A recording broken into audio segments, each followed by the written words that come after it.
Hello students, welcome back to online classes of Adi career point. I hope student आप लोगों ने इससे पहले जो रिवीजन सीरीज आपको दिया गया है, वीडियोस अपलोड हुए हैं, तो उसे आपने कंप्लीट किया होगा। आज इस सीरीज का लास्ट वीडियो है, this is the last part of this video. तो आई होप कि आपने सारे के सारे रिविजन्स कंप्लीट कर लिए होंगे, because tomorrow you have to give the exam. Okay, तो चलिए आज बिना टाइम वेस्ट किए हम फटाफट जो आज के एमसीक्यू क्वेश्चंस है उसको कंप्लीट करते हैं। ओके, तो चलिए देखते हैं आज का पहला क्वेश्चन क्या है। So today's first question is match the following. Okay, तो आज का पहला क्वेश्चन किससे रिलेटेड है स्टूडेंट? तो पहला क्वेश्चन है मैच द फॉलोइंग। तो आप खुद भी मैच द फॉलोइंग करने की कोशिश कीजिए। एक बार वीडियो को पॉज कीजिएगा और पॉज करते हुए आप इसे कंप्लीट करते जाइएगा। ओके, तो आई होप कि आप अपने स्टडी को बेटर जज कर सकते हैं एंड आई होप पूरा रिवीजन आपका तो हो ही गया होगा। ओके, तो चलिए देखते हैं इसका करेक्ट आंसर क्या होगा। तो correct answer that is what? Option A is the correct answer. तो ऑप्शन ए में क्या बोला है? Total revolution. टोटल रेवोल्यूशन किसने स्टार्ट किया था? It was started by Jayaprakash Narayan. Deputy prime minister of India, तो इनमें से कौन से लीडर डेप्यूटी प्राइम मिनिस्टर थे? That was Jagjivan Ram. इसके अलावा रेलवे स्ट्राइक को किसने लीड किया?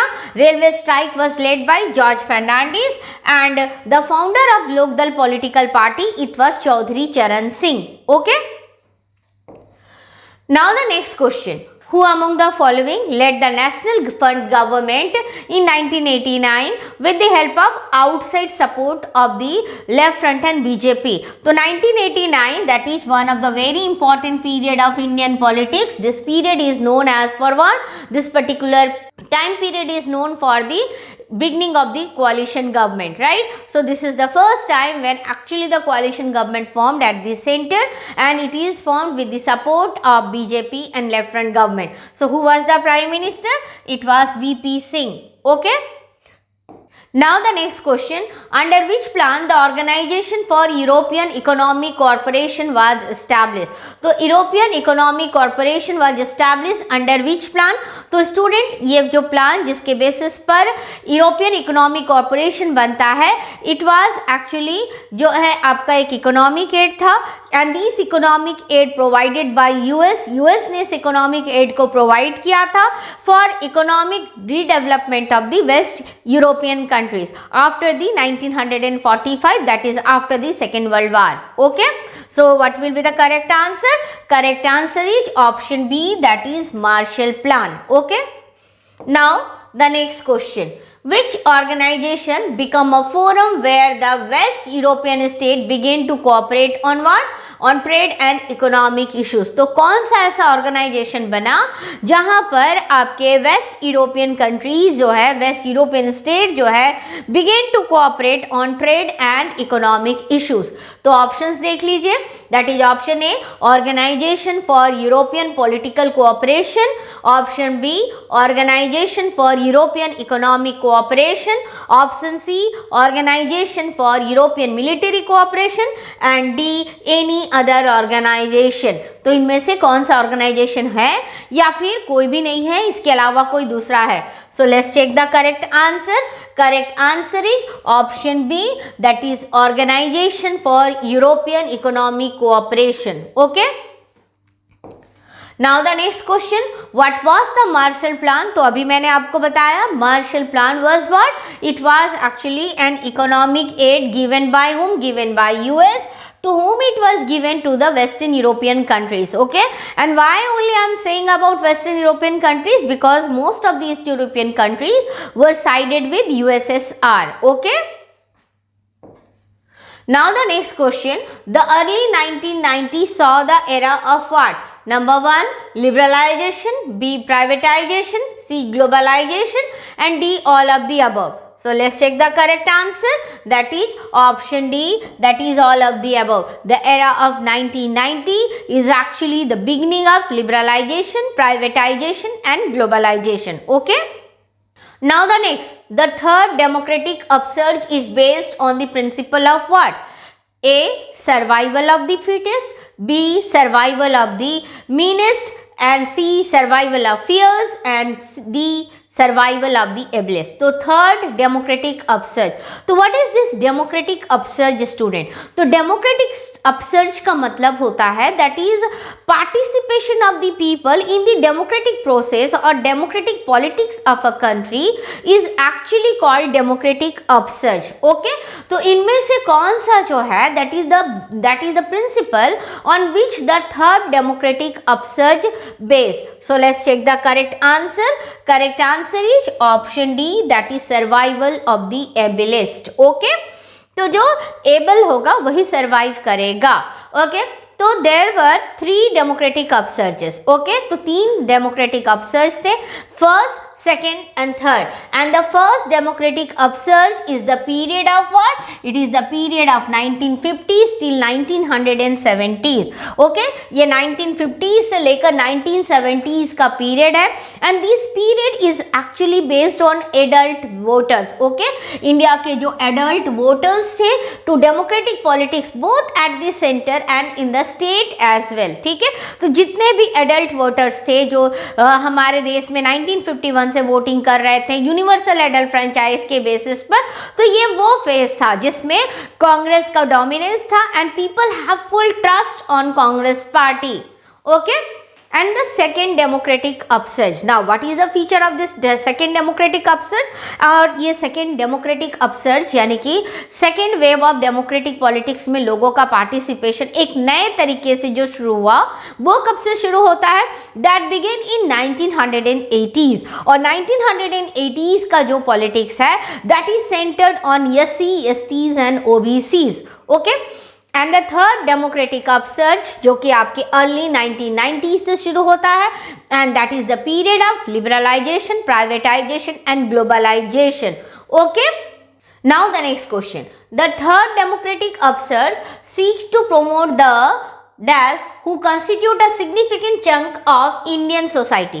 तो भाई ये जो थर्ड डेमोक्रेटिक अपसर्ज है ये किसको लेकर चल रहा था? कौन से ग्रुप ऑफ लोगों को लेकर चल रहा था? कौन से ग्रुप को लेकर चल रहा था? सो what is the correct answer? Correct answer is participation of what? Participation of student. तो थर्ड डेमोक्रेटिक अपसर्ज जो है वो यूथ पर बेस्ड था. ओके, तो ये स्टूडेंट को सबसे ज्यादा इसने इंपॉर्टेंस दिया था. Student playing a very vital role. Now the next question.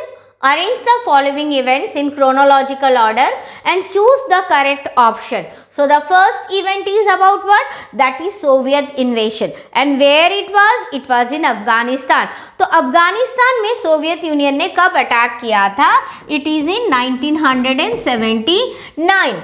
And of civil war in Tajikistan. तो ताजिकिस्तान में 10 years तक सिविल वॉर कंटिन्यू करता है and it come to an end in which it was in 2001. Okay, a military coup of the by the Communist Party hardliners that is in 1991 and Russian Revolution जो सबसे पहले हुआ था that is in 1917 में Russian revolution हुआ था. तो अगर आपने टाइमलाइन करेक्ट अरेंज किया है तो डेफिनेटली आपका आंसर भी करेक्ट आप चूज करोगे.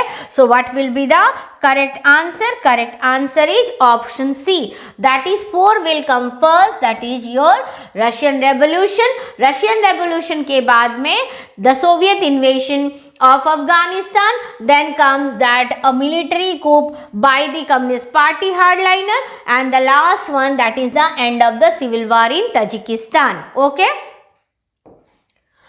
now the next question that is match the following.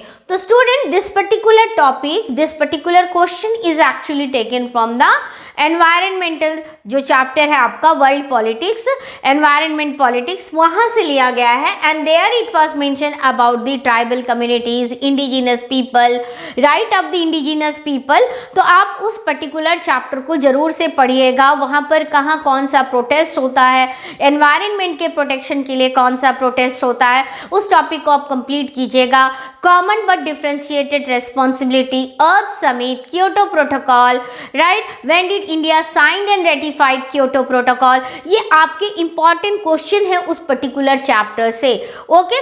तो इसे आप जरूर से पढ़िएगा. And another very important, that is the understanding based question होता है, that why did environment become the part of the political concern? Politics के part क्यों बन गया? While we are studying environment topic in political science subject, okay?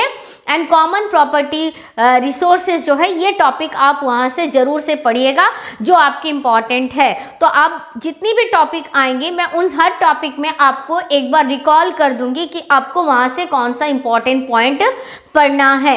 Okay तो अब एक बार देखते हैं. Match the following, list 1 with list 2.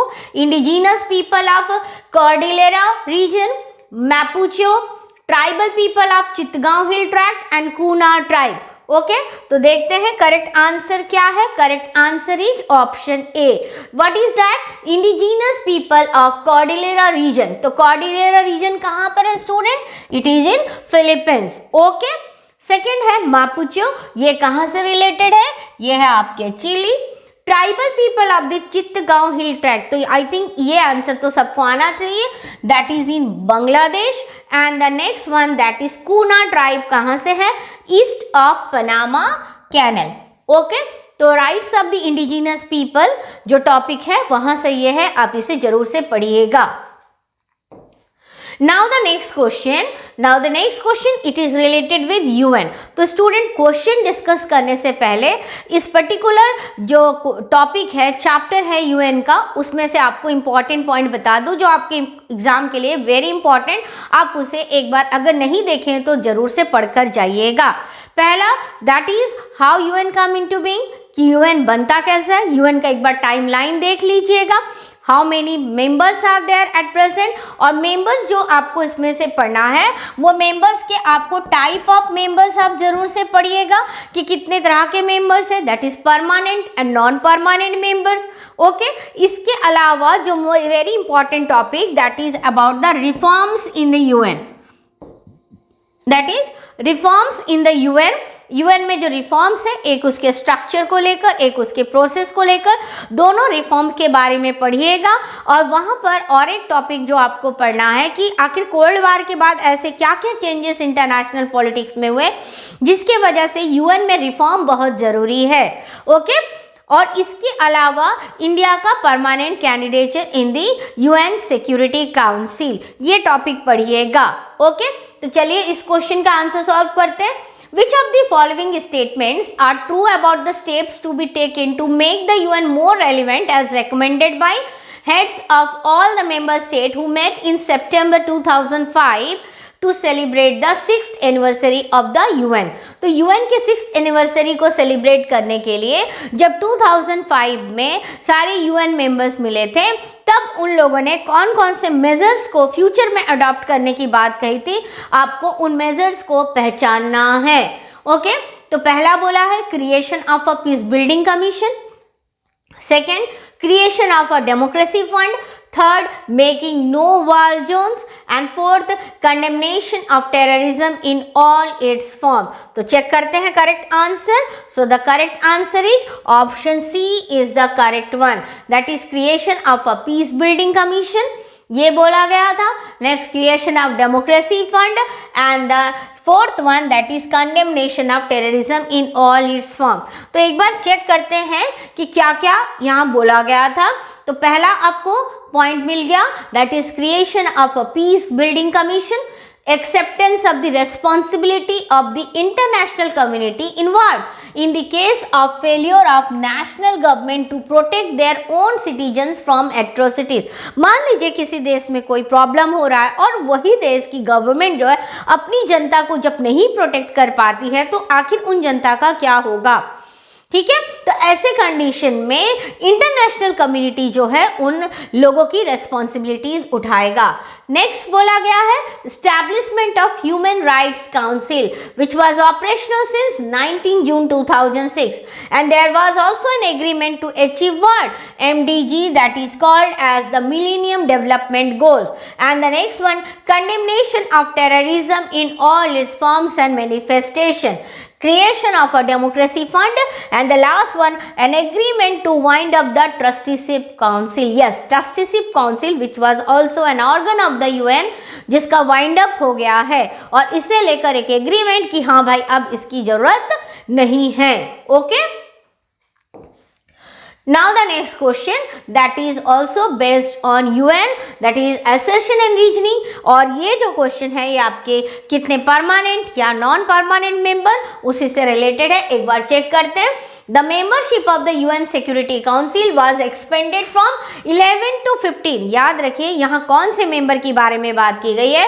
There are two types of member. एक है आपका परमानेंट मेंबर, ओके, एक है आपका परमानेंट और दूसरा आपका है non permanent members. Okay, permanent members की नंबर्स कितने हैं student? Now at present time it is 5 and non permanent members की संख्या कितनी है स्टूडेंट? नॉन परमानेंट मेंबर्स की संख्या है 10, राइट. तो now the non permanent members are in 10 in number and 5 permanent members.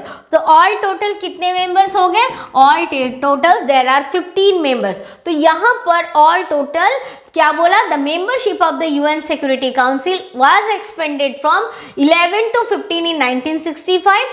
And next one, number of permanent members of the UN Security Council was changed. Okay, so what will be the correct answer? So let's check the correct answer. The correct answer is option D. Assertion A is correct but reason is incorrect. What is assertion A and why reason R is wrong? So the membership of the UN Security Council.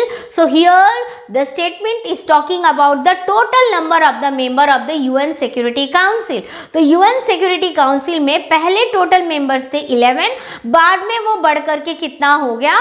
Total जितने members है यानी कि आपके permanent और non permanent दोनों को मिलाकर पहले 11 members थे. Now the number increased to 15 in 1965.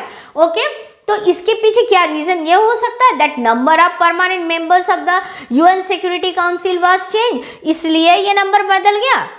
So this is actually not the reason. So that's why assertion A is correct but reason is incorrect. Now the next question, and this particular question is related with India's relation with Nepal.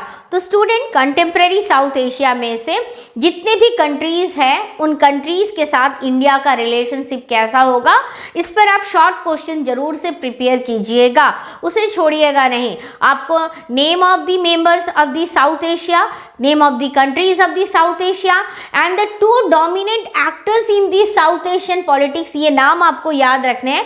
और उनमें से एक जो है वो इस Asia में east में है but not the part of south Asia. कई बार हम मान लेते हैं कि वो भी साउथ एशिया का पार्ट है, लेकिन ऐसा नहीं है. So what is the name of that country? The name of that country China. और आउटसाइड एक्टर जो कि इस एशिया का पार्ट नहीं है but playing a very vital role, that is USA. Okay, इसे आप पढ़िएगा. साथ ही साथ the political system that existed in South Asian countries, उसे जरूर से पढ़कर जाइएगा.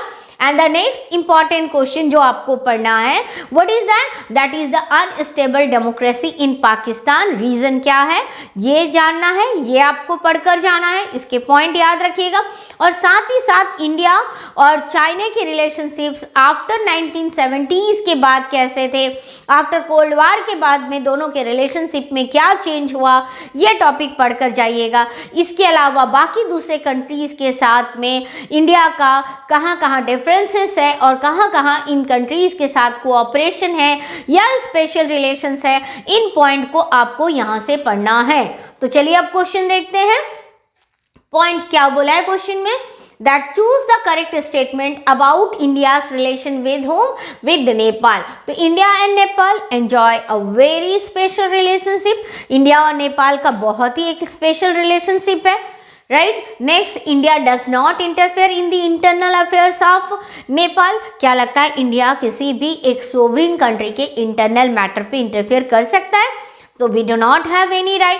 ना हम नेपाल के इंटरनल मैटर में इंटरफेयर कर सकते हैं, ना नेपाल हमारे इंटरनल मैटर में इंटरफेयर कर सकता है. Next, India has always help Nepal during natural disaster. तो भाई ये बात तो सही है, जब जब नेचुरल डिजास्टर हुआ है इंडिया ने हमेशा नेपाल को हेल्प प्रोवाइड किया है। And next, citizens can not travel to Nepal without visas. तो क्या लगता है कि इंडियन सिटीजन्स जो है नेपाल में बिना वीजा के ट्रैवल नहीं कर सकते हैं? तो चलिए देखते हैं what is the correct answer. Correct answer is option C, right. What is that? Correct statement में that India and Nepal enjoy a very special relationship. This statement is correct. India does not interfere in the internal affairs of Nepal. This statement is also correct. Third statement, India has always helped Nepal during what? During natural disaster. This is also correct. But this statement is wrong. So that's why option C is the correct one. Now the next question, identify the country which has all the 4 features. तो यहाँ 4 features mention किए हैं. Now what you have to do, you need to identify that country.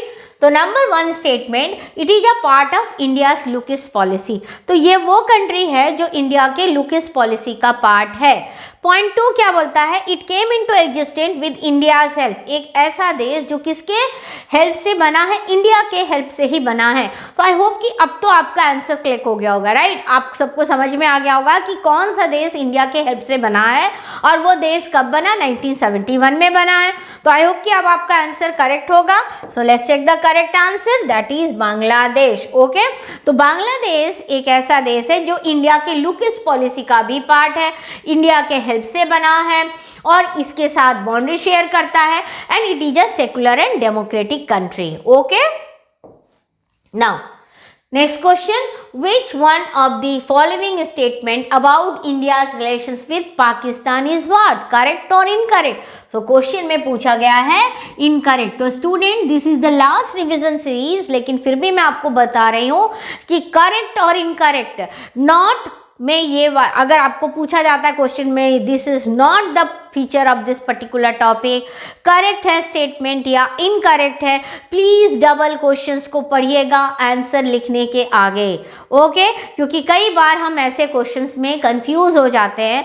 और एक important point कि जब भी assertion reasoning वाला भी क्वेश्चन होगा, ए और आर से रिलेटेड जो 4 ऑप्शंस आपको चूज करने पड़ते हैं, उन ऑप्शंस को भी रीड कीजिएगा। कई बार क्या होता है कि हमारे माइंड पे सेट होता है कि A is correct, R is false, ये सब नंबर के वाइज सेट है, लेकिन कई बार ऐसा नहीं भी हुआ है और बच्चे ने गलत आंसर किया है। तो इन चीज़ों को आप एग्जाम में, जो छोटी छोटी चीज़ें हैं कि कैसे आप इन क्वेश्चंस को करना है, कैसे इनको करना, तो ये लास्ट टाइप रिविजन टिप है स्टूडेंट की प्लीज़ आप इन सारी चीज़ों को अच्छे से करके जाइए और ध्यान रखिएगा एकदम अपने माइंड को कि कैसे हमें एमसीक्यू वाले क्वेश्चंस को करने हैं, उसमें पूछा क्या है और कैसे सॉल्व करने हैं। तो चलिए अब यहाँ पर देखते हैं कि इंडिया और पाकिस्तान के रिलेशनशिप से रिलेटेड कौन सा पॉइंट जो है यहाँ पर इनकरेक्ट है। तो पहला स्टेटमेंट बोलता है India and Pakistan sign the Indus water treaty which has survived in spite of various military conflict. तो student, this statement is 100% correct कि इंडिया और पाकिस्तान के बीच में इंडस वाटर ट्रीटी साइन हुई और साइन होने के बाद में भी हमारे देश के बीच में कई सारे कॉन्फ्लिक्ट हुए, 2 देशों के बीच में कंटिन्यूसली कॉन्फ्लिक्ट जोन बने हुए हैं, लेकिन उसके बावजूद इंडिया ने कभी भी इस ट्रीटी के अगेंस्ट कोई काम नहीं किया है, right. So this statement is correct. Next क्या बोला गया है? India and Pakistan work together to restore people back to their families. तो ये उस समय की घटना है जब पार्टीशन हुआ था, यानी कि 1947 के दौरान जब भारत का पार्टीशन होता है, पाकिस्तान बनता है और पंजाब और बंगाल के बॉर्डर्स में ऐसे लोग होते हैं जिनका अपना कोई घर नहीं होता है, बहुत सारे रेफ्यूजीज है या फिर वुमेन अबडक्ट कर लिए गए थे। तो अब ऐसे कंडीशन में उनको वापस रीसेटल करना, ये जो है दोनों देशों ने मिलकर के किया, उनके फैमिली मेंबर से बिछड़ों को मिलाने का काम किया था।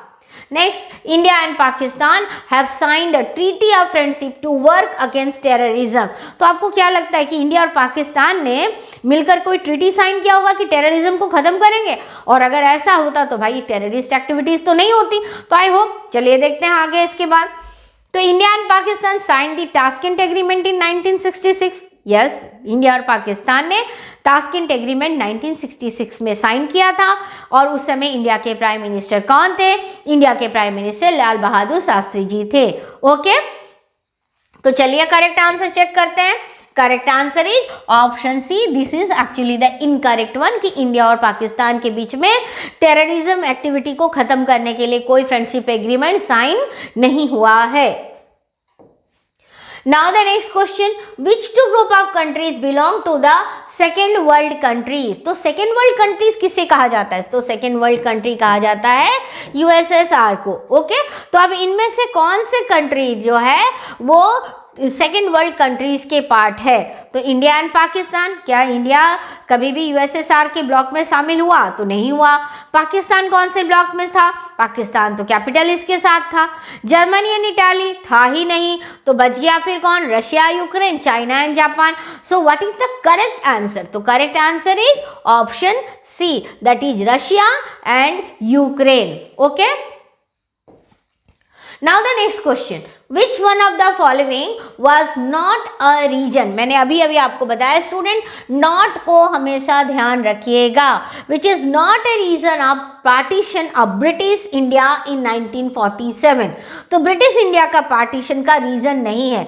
ऑप्शन ए बोलता है two nation theory. Obviously two nation theory जो है that was actually the base of partition of India which was advanced by Muslim League but opposed by Congress party and Khan Abdul Ghaffar Khan and other political parties, right.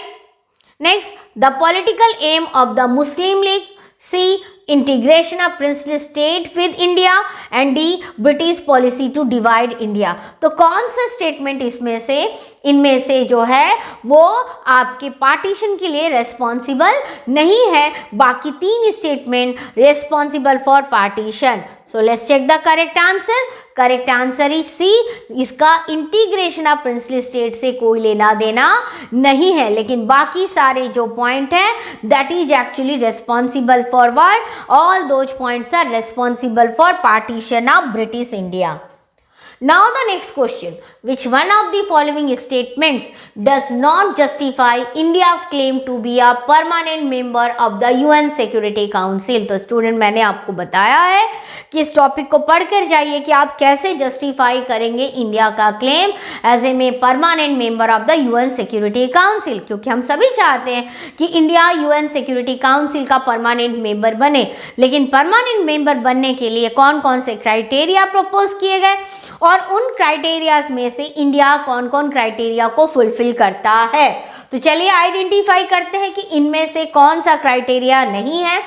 India is the world's largest democracy, India is the second most populous country, India has won 2 battles against Pakistan, India make regular contribution to the United Nations budget, right. तो India world की largest democracy, तो largest एक ऐसी country जो world की largest democracy होगी, जो human right का सपोर्टर होगा, राइट, जो ज्योग्राफिकली बहुत ही डाइवर्सिटी वाला देश होगा, उस क्राइटेरिया को प्रपोज किया गया है as a member of the permanent member of the United Nation Security Council. Okay, तो भाई पहला ऑप्शन तो हो गया आपका। सेकेंड ऑप्शन बोलते हैं that India is the most populous country, तो ये भी एक क्राइटेरिया दिया हुआ है, then this is also correct. अब आते हैं डी में, इंडिया जो है रेगुलर कंट्रीब्यूशन करता है यूनाइटेड नेशन के बजट में, तो ये भी सही है। लेकिन अब बात करते हैं इंडिया का पाकिस्तान के साथ में कितने भी बैटल हो, कितने भी बैटल इंडिया जीते, उससे इसका क्या लेना देना है ना। So India has won 2 battles against Pakistan, तो इससे इंडिया का परमानेंट मेंबरशिप जो है यूएन सिक्योरिटी काउंसिल का कोई भी लेना देना नहीं है। So this statement is actually the wrong one, तो ये ही आपका करेक्ट आंसर होगा। So correct option is option C. Okay, now the next question, identify the political party which was the part of an alliance made by Indira Gandhi during the 5th general election। तो भाई 5th general election एक बार rewind कराऊं कि 5th general election जो इंदिरा गांधी को वापस लेकर आता है पावर में, क्योंकि 1966 के बाद में जो लाल बहादुर शास्त्री जी के डेथ के बाद जब 4th जनरल इलेक्शन हुआ था 1967 में, उस समय फिर क्या था कि इंदिरा गांधी जी जो है वो एक इमैच्योर लीडर के रूप में लोग उसको देख रहे थे उनको, और खास करके आपका सिंडिकेट ग्रुप का ये मानना था कि इंदिरा गांधी उनके हाथों की कठपुतली के रूप में काम करेंगी। तो ऐसा हुआ नहीं, इंदिरा गांधी ने ऐसा नहीं किया, बल्कि उन्होंने सिंडिकेट की इन एक्टिविटीज़ को समझा और धीरे धीरे उन्होंने अपने आप को साइडलाइन कर लिया। ओके, तो अब 1970s का पीरियड बहुत ही क्रूशियल था, जिस समय पूरे वर्ल्ड पे क्राइसिस, एक हमारा देश जो है फूड क्राइसिस से भी बाहर निकला था, लेकिन वर्ल्ड लेवल में बहुत कुछ चल रहा था। तो अब ऐसे कंडीशन में जो है अपोजिशन पॉलिटिकल पार्टीज को भी बहुत सारे मुद्दे मिले। तो अब ऐसे में इंदिरा गांधी ने कैसे 5th जनरल इलेक्शन में अपने आप को बचाया और एक ह्यूज मेजोरिटी लेकर आती है, और ये वही जनरल इलेक्शन है जिसमें इंदिरा गांधी ने नारा दिया था गरीबी हटाओ, क्योंकि अपोजिशन ने नारा दिया था इंदिरा हटाओ, तो उसके अगेंस्ट में इंदिरा गांधी ने स्लोगन दिया गरीबी हटाओ, और साथ ही साथ उन्होंने backward classes, schedule caste, womens, poor जितने लोग थे उन सभी का उन्होंने सपोर्ट जनरेट किया था। और इस समय उन्होंने एक अलायंस बनाई थी। तो किसके साथ उन्होंने अलायंस बनाई थी? So let's take the correct answer. Correct answer is CPI।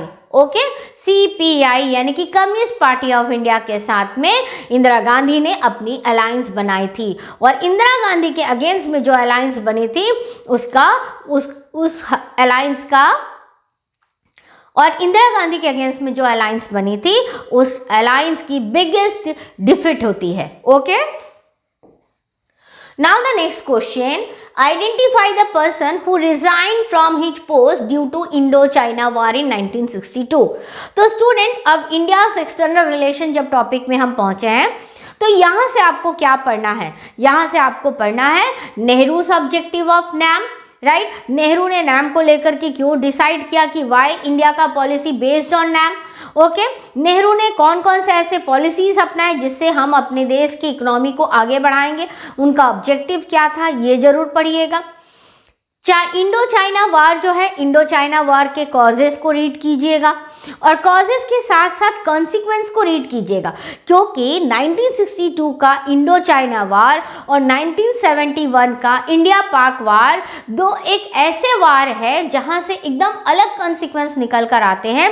तो 1962 का वार जो नेहरू के इमेज को डाउन करता है, वहीं 1971 का वार जो है इंदिरा गांधी के जो है फ्यूचर पे चार चांद लगाता है। इंदिरा गांधी की वाहवाही पूरी दुनिया में होती है, राइट, क्योंकि इंदिरा गांधी के नेतृत्व में ये जो इंडो पाकिस्तान वार होता है जिसकी वजह से बांग्लादेश बनता है, राइट। तो इस वजह से इंडिया का मिलिट्री पावर जो है वो प्रूव होता है कि यस, इंडिया अब वो 1962 वाला इंडिया नहीं है जो चाइना के सामने हार गया था, क्योंकि उस समय हमारी मिलिट्री स्ट्रांग नहीं थी और चाइना ने सडन हम पर अटैक किया था। लेकिन 1971 आते आते भारत का कंडीशन बहुत ही अच्छा हो गया था। तो ये दो सिचुएशन कि इन दोनों वार के कॉजेस क्या है और इन दोनों वार के कॉन्सिक्वेंसेस क्या है, इसे आप जरूर से पढ़िएगा। ओके, तो identify the person who resign from his post due to Indo China war in 1962। So let's check the correct answer. The correct answer is V.K. Menon. Okay, V. Krishnan Menon, who was the defence minister at that time, जिन्होंने cabinet छोड़ दिया था, resign दिया था। Now the next question, select the correct option. अब इनमें से correct option आपको चूज करना है, that is the grand alliance of opposition of 1971। तो ग्रैंड अलायंस ऑफ अपोजिशन अभी मैंने बताया कि ग्रैंड अलायंस ऑफ अपोजिशन किसके अगेंस्ट में बना था? इंदिरा गांधी के अगेंस्ट में बना था, राइट। तो अब इस ग्रैंड अलायंस जो थे अपोजिशन का, उनका हाल क्या होता है? Got a combined tally of seats that was less than 40, had a clear ideological program, had a grand finish in the 1970s election, proved to be a grand success. तो already अभी मैंने बताया जो ग्रैंड अलायंस था उसका grand defeat होता है, right, biggest defeat होता है, क्योंकि इनकी स्ट्रैटेजी क्लियर नहीं थी, राइट। इनका खाली एक ही प्रोग्राम था कि इंदिरा गांधी को हटाना है, लेकिन इंदिरा गांधी ने पूरा डाउन टू लेवल एकदम सोशलिस्ट आइडियोलॉजी को अपनाते हुए उन्होंने बोला कि भाई ये मुझे हटाएंगे, मैं गरीबी को हटाऊंगी। और ये जो उनका स्लोगन था ये दुनिया को अट्रैक्ट किया, ये हमारे भारत के लोगों को अट्रैक्ट किया, ठीक है। तो इस वजह से ग्रैंड अलायंस की बड़ी ही जबरदस्त हार होती है। So option A is the correct one, okay. और बाकी जो 3 ऑप्शंस है, all these 3 options are wrong. Now the next question, that what was the impact of the Indo-China conflict on the opposition parties? Okay, opposition political parties के ऊपर Indo-China वार का क्या impact हुआ? तो अगर बात करें तो कुछ ऑपोजिशन पार्टीज जो है उन लोगों ने इसको एक ऐसा मौका पाया कि नेहरू जी की जो गलती है बस अब हमें इसे पॉलिटिकल तरीके से अपनाकर एक आगे एक नया रास्ता अपनाना है। कांग्रेस के ऊपर से लोगों का ट्रस्ट धीरे धीरे कम होने लगा था। तो अब बात करते हैं भाई इनका अपोजिशन पार्टीज पर क्या इम्पैक्ट था। तो पहला पॉइंट है that is the CPI which was in favor of the Soviet Union grew closer with the Congress, okay. Next है the Communist Party of India broke up in 1963, तो इस point को आप ध्यान दीजिए 1963 को। Next alerted the leaders of India about the situation in the north east, तो north east में ही स्पेशली अटैक हुआ था और अक्षय चीन एरिया में अटैक हुआ था, तो इसको लेकर अलर्ट हुआ था। लेकिन ये जो अलर्टनेस है क्या इससे कोई अपोजिशन पॉलिटिकल पार्टीज के ऊपर क्या इन्फ्लुएंस हुआ, कोई लेना देना है? नहीं है। Next Nagaland was given state status, okay. तो अगर हम बात करें सीपीआई की और 1963 को मैंने हाईलाइट किया, एक्चुअली ये होगा आपका 1964 जब कम्युनिस्ट पार्टी 2 पार्ट में डिवाइड हो जाती है, एक सीपीआई और एक सीपीआईएम। सीपीआईएम जो कि प्रो चाइनीज फैक्टर को लेकर चलता है और सीपीआई जो प्रो सोवियत फैक्टर को लेकर चलता है। तो इसलिए अब यहाँ पर हमें देखना है कि ऑपोजिशन पार्टीज पर पूछा है तो क्या करेक्ट आंसर होगा। सो what is the correct answer? Correct answer is option D. That is what? 1 only. Only 1 is the correct one. Okay. Now the next question. The term the largest garage sale in history is associated with what? ये जो largest garage term जो है ये किससे related है? कौन से particular event का ये outcome है? So what will be the correct answer? Correct answer is shock therapy. Shock therapy की वजह से लार्जेस्ट गैरेज सेल होती है। Now what is this largest garage sale in history? इसमें ऐसा था कि अराउंड मोर देन 80% इंडस्ट्रीज जो थी यूएसएसआर की, यानी कि पब्लिक इंडस्ट्रीज जो थी, जो गवर्नमेंट कंट्रोल इंडस्ट्रीज थी, उन सबको थ्रो अवे प्राइसेस में प्राइवेट इंडिविजुअल्स को सेल किया गया।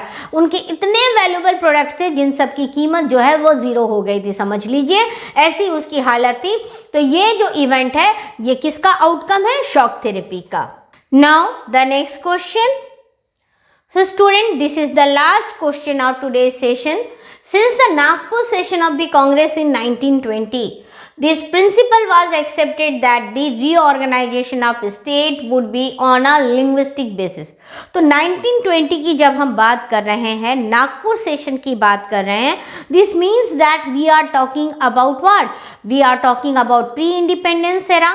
प्री इंडिपेंडेंस एरा पे कांग्रेस पार्टी और उनके जो बाकी लीडर्स हैं उन्होंने क्या डिसाइड किया था कि अगर देश आज़ाद होता है तो उसके बाद हम क्या करेंगे, जो स्टेट बनेंगे उन स्टेट की बाउंड्री किस बेसिस पर होगी? On the basis of language, right? So despite this the leaders were against it after independence because, तो जब ऑलरेडी कोई चीज़ हमने पहले से डिसाइड कर रखा है उसके बाद भी हम आज़ादी के बाद जब हमें आज़ादी मिल गई तब हम फिर कहते हैं कि नहीं हम अभी नहीं करेंगे, ऐसा हम रुक कर करेंगे। आखिर इसके पीछे रीज़न क्या था कि हमने 1920 पे ये डिसाइड किया था हमारे लीडर्स ने कि इंडियन स्टेट की बाउंड्रीज लैंग्वेज के बेसिस पर होगी, लेकिन आज़ादी के तुरंत बाद इस पर्टिकुलर जो चैलेंज था, जो प्रोग्राम था, जो स्ट्रैटेजी थी, इस पर क्यों नहीं फोकस किया गया? क्या था इसके पीछे reason? Number 1, Things change after independence and partition. Number 2, it might lead to disruption and disintegration. Number 3, to adopt a mixed economy. Number 4, to adopt the planned economy. तो क्या लगता है इन चारों में से कौन सा स्टेटमेंट करेक्ट होगा? So let's check the correct answer. Correct answer is what? Correct answer is option C, that is 1 and 2 only, बाकी दो नहीं हैं. तो things change after independence. Obviously partition के बाद लोगों के अंदर डर लगने लग गया था कि भाई फिर से अगर हम स्टेट की बाउंड्रीज को डिवाइड करने जाएंगे तो शायद प्रॉब्लम हो सकता है. इसलिए वो डर जो था, इसके लिए हमने सोचा कि भाई अब तो आज़ादी मिल गई है, हम आराम से चेंज कर सकते हैं, रुक कर करेंगे क्योंकि घर तो हमारा ही है अब. Okay, and it might lead to disruption and disintegration, जैसा कि पार्टीशन के टाइम पर हुआ था. लेकिन ठीक इसी समय कौन सा मूवमेंट होता है? विशाल आंध्रा मूवमेंट, राइट. उसके लीडर कौन थे? पोट्टी श्रीरामुलु. तो स्टूडेंट, रीऑर्गेनाइजेशन ऑफ स्टेट्स जो है, इस टॉपिक को जरूर से पढ़िएगा. रीऑर्गेनाइजेशन ऑफ स्टेट जो टॉपिक है, इसमें यह बताया गया है, क्वेश्चन पूछा गया था बोर्ड एग्जाम में कि before independence boundaries of the state were actually based on what, और आफ्टर इंडिपेंडेंस हमें किस पर डिसाइड बनाना था. तो बिफोर इंडिपेंडेंस की अगर हम बात करें तो अंग्रेजों ने अपने एडमिनिस्ट्रेटिव कन्वीनियंस के बेसिस पर इंडियन बाउंड्रीज को बना रखा था, स्टेट की बाउंड्रीज को बना रखा था. आज़ादी के बाद हमें इसे किस तरह से बनाना था? रीड्रॉ करना था on the basis of language, लेकिन नहीं कर पाए क्योंकि ऐसा लगा कि कहीं इससे डिसरप्शन ना हो जाए, राइट, कहीं इससे कोई प्रॉब्लम या डिसइंटीग्रेशन ना हो जाए. ये डर हमारे लीडर्स को सता रहा था. लेकिन उसके बाद फिर कौन सा मूवमेंट होता है? विशाल आंध्रा मूवमेंट. और उसके बाद फिर कौन सा कमीशन को अपॉइंट किया जाता है? State reorganisation commission. तो आप इन टॉपिक को पढ़िएगा कि स्टेट रीऑर्गेनाइजेशन कमीशन को क्यों अपॉइंट किया गया, उसके रिकमेंडेशंस क्या थे, on the basis of the recommendation of state reorganisation commission कितने स्टेट बने, कितने यूनियन टेरिटरीज बने, और इस पर्टिकुलर फर्स्ट चैप्टर जो कि politics of India since independence से है, कौन कौन से स्टेट का फॉर्मेशन कौन से साल में हुआ, जरूर से पढ़कर जाइए, which is very important for your map based question. Okay, तो आई होप कि स्टूडेंट आपको पूरे टॉपिक क्लियर हो गए होंगे. ठीक है, तो आप आराम से प्रिपरेशन कीजिए. नेक्स्ट दिन आपको एग्जाम देना है, एकदम शांत दिमाग से आप जाइएगा, बिना डरे क्वेश्चंस को अच्छे तरीके से पढ़िए, अपने ऊपर विश्वास रखिए और आप अपना एग्जाम अच्छे से जरूर दीजिएगा. Okay student, so all the best for your exam and thank you for watching this video.